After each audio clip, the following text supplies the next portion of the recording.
My name is Brendan Smith. I am the Brewing Sailor, and this is another Hangover free review.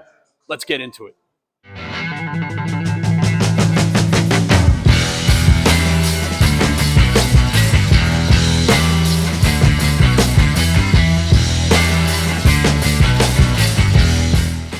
Hello, everybody. Welcome back to another Hangover free review. I am your host, the Brewing Sailor, Brendan Smith. As always, we are sponsored by Rationale Brewing. Head over to rationalebrewing.com for one of their 4 amazing beers. And if this is the first time that you've ordered from them, you'll get 15% off. So whether you're a sober drinker or just looking to cut back on your alcohol intake, you've come to the right place. We are the show that helps you moderate your booze, not your brews. Today we're looking at a stout from up in Maine from 1820 Brewing. I've been remiss in getting these guys' reviews, and I do apologize. Their owners were fantastic to me when I had some problems with FedEx and trying to get their beer here. Big shout out to them for that. Their customer service was stellar. So they get big props for that. Today we're going to look at their stout, which was my favorite of the variety pack that I got. It's the Stand Up and Stout. So good little American stout, everyday drinker type stout. Not a big adjunct, and we're not putting a whole bunch of stuff into it.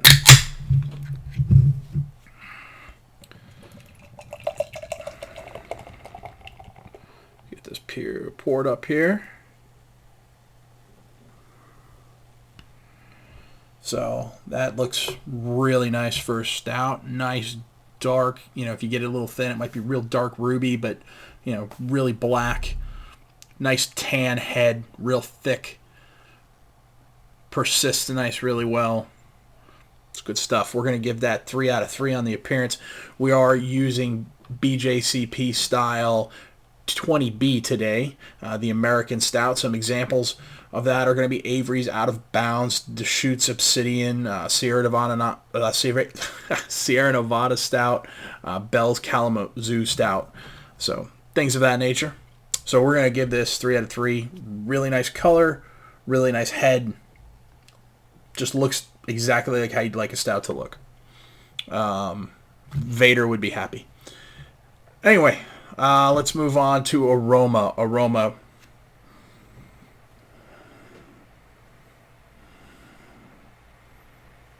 So we've got big roasty, dark chocolate notes, which you'd expect from a stout. But there's just a small hint of dark fruit as well. Now, I was talking to the brewers here, and they did use an American ale yeast, so it surprised me that we got some type of fruit esters like this. But hey, I don't know every yeast strain. I'm a brewer. I'm not a master cicerone, and I don't know every yeast catalog. So I guess there are some American ale strains that are going to throw out some of those dark fruit esters, like an Irish or a English yeast strain. So, but I really like the aroma on this. This is a really good stout aroma. So let's go ahead and give that a 9 out of 12. And for those who might be tuning in first time, we're going to give a quick rundown on how we score things. We do use the Beer Judge Certification Program. So the Beer Judge Certification Program is their style guidelines are the guidelines that are used by the Great American Beer Festival, the U.S. Open Beer Championships, etc. You can become a certified beer judge if you so wish. I'm actually in the process of it. I have to take my written exam later this year. And this is a way to judge by style, so we're being fair. I'm not judging, a stout versus a hazy IPA versus a Pilsner or something like that. So we're judging this against the guidelines for the stout. And we have 5 categories. We have appearance, which you can earn 3 points, aroma, which you can earn 12 points, flavor, which you can earn 20 points, that's the big one, mouthfeel, which you can earn 5 points, how the beer feels on your tongue, and then your overall impression of the beer, which you can earn 10 points for.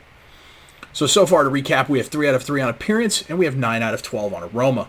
So let's dive in and see how she tastes.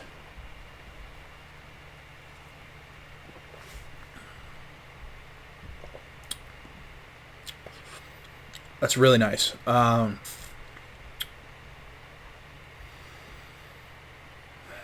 Got really nice. The roasty it's not as roasty on the tongue as it is in the aroma. The dark chocolate kind of hits home more on the tongue, which is nice, which I prefer actually. I like a little roast, but I like more dark chocolate in my stouts.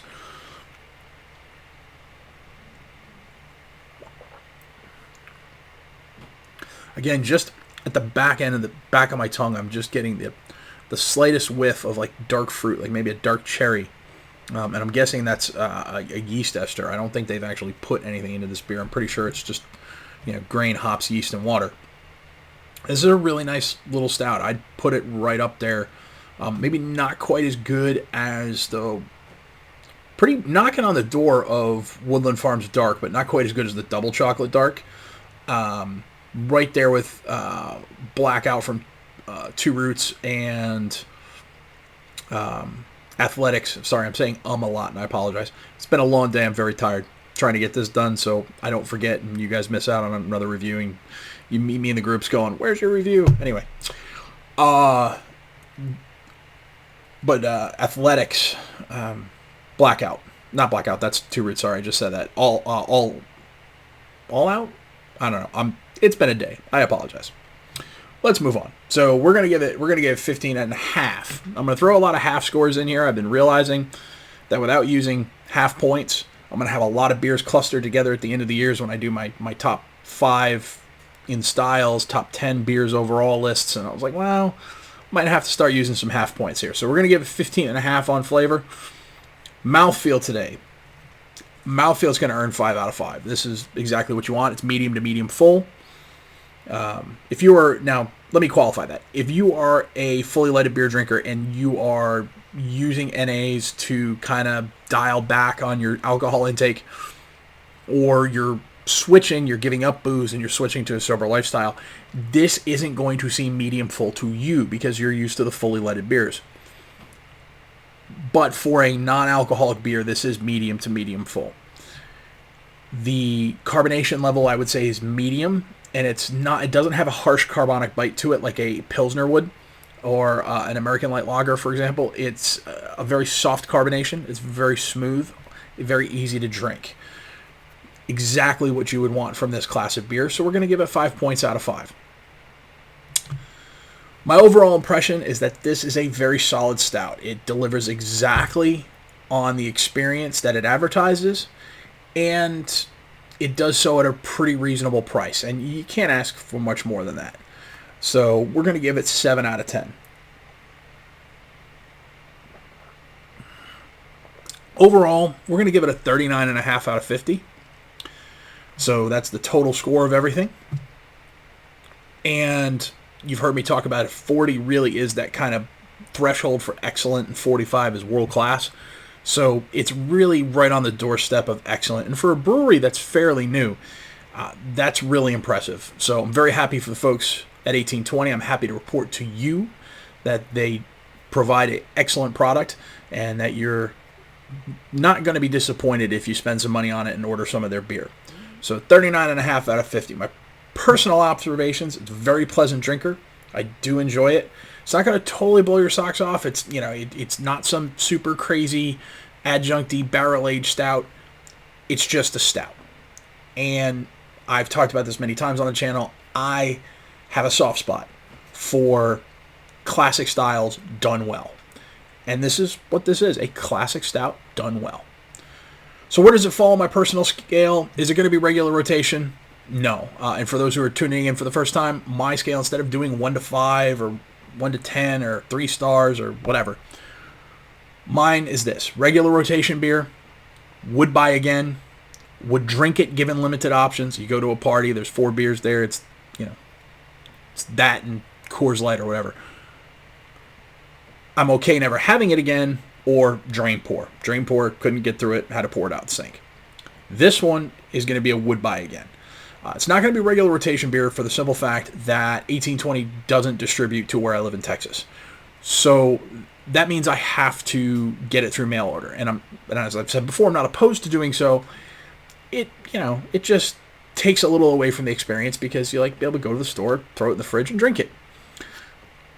You got to wait a couple extra days. You got to pay a little extra shipping. Now, they do work with you on shipping. Even more you buy, obviously. All these places do. but it does take away a little something, and it makes it harder to have all the time. So would I get this again? Absolutely. Am I going to get it every week? Probably not. But I could see myself grabbing this, October, once it's not 90 degrees in Texas anymore, and a little chill on the air in the fall. Maybe sit outside by a fire pit and have this. Absolutely. Would love to do that. Okay, folks, that's pretty much the end of tonight's review. If you've liked what you heard, please like the video. If you didn't like what you heard, dislike it. Either way, leave a comment. Let me know what you thought of the video. If you have any suggestions on beers you want to see me review, or if you just have any thoughts in general and you want my thoughts on them, put them in the comment section. If you haven't earned your subscription yet, and by looking at my statistics, I'm guessing I haven't. I hope today is the day that I do. Hit that red button, turn it gray, slam that notification bell, let the YouTube algorithm know that you want to see my videos as soon as they're uploaded. And we'll be back next week. I'm going to try and kick out 2 reviews a week. I'm really trying to ramp it up here because with the shelf life of NA beer not being so great, I'm finding that I've had a couple beers go bad in the fridge just because of extended time in the fridge. And I don't want to review them that way because that's not fair to the breweries at all. I'm not even going to tell you which ones were because that's completely on my fault, not theirs. So I'm going to try and kick out 2 a week. We're going to try and drop them on Tuesdays and Fridays. So the Tuesday review that's going to be coming up next week is Dos Equis Salt and Lime. I know everybody's anxious to hear my thoughts on that. I was really anxious to try it. I will tell you I do like it. How much I like it? Well, you'll have to find out on Tuesday. After that, we are going to go back to 1820 and do another review of 1820. We're going to do their IPA. And then the following week, we're going to get into the Dark Amber from Well-Being. That'll also be the following Tuesday. All right, everybody. Thank you so much for tuning in. Really appreciate you supporting my channel. Have yourself a great evening, a great weekend. Sláinte.